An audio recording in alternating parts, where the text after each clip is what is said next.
Welcome to the subject Computer Fundamental. At present, we are in chapter Processor and Memory, and the topic we are studying is types of processor. In the last class, we have studied two types of processors, okay, that is CISC processor and RISC processor. CISC processor stands for Complex Instruction Set Computer, and whereas RISC stands for Reduced Instruction Set Computer. So these are two different categories. Now we'll study the next category of processor, that is EPIC. EPIC stands for Explicitly Parallel Instruction Computing. The word parallel computing is very important. So the type of architecture of EPIC is explicitly parallel instruction computing. The features associated with this type of processor are: it allows software to communicate explicitly to the processor when operations are parallel. So students, you can communicate with the processor when the two or more operations are going on in parallel. Point number 2, uses tighter coupling between the compiler and the processor. So there is very good communication between the compiler and the processor, so that parallel processing takes place easily.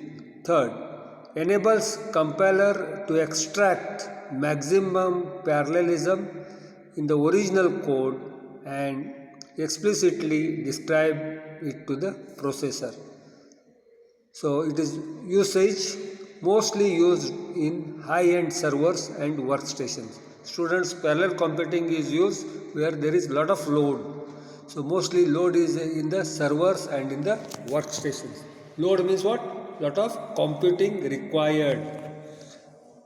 Next we'll take up multi-core processor. So multi-core processors, that means that multi-core processor. Processor's chip has multiple cooler running more energy efficient processing cores. It improves overall performance by handling more work in parallel.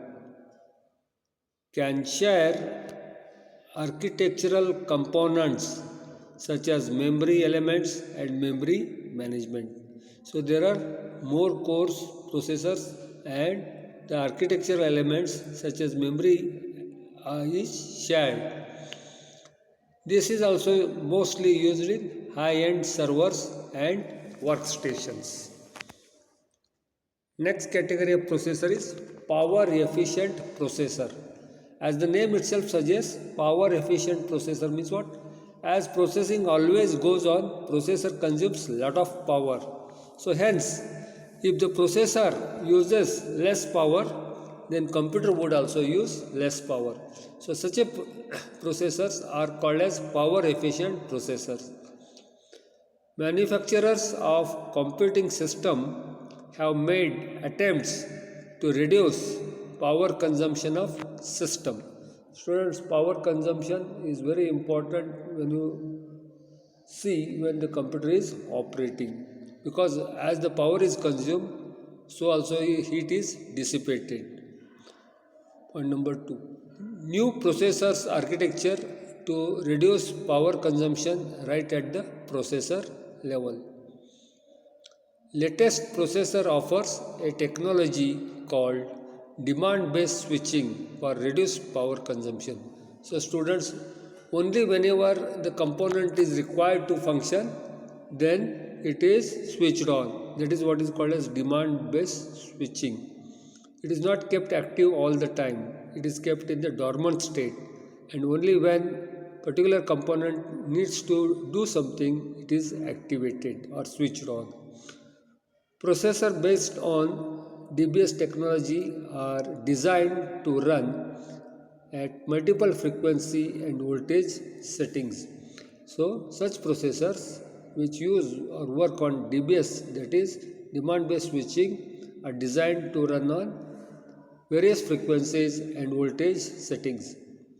Processors automatically switch to and operate at lowest settings that is consistent with optimal application performance.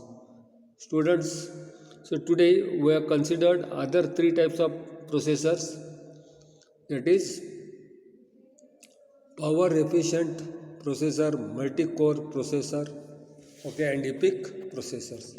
So there are five types of processors. One is CISC processor, second is RISC, okay, third is multi-core processor, then there is epic processor, and then power efficient processors. So today we'll stop here. Please write down in the notebook whatever is sent in the PDF file. Okay, next topic regarding memory we'll take up in the next class. Thank you.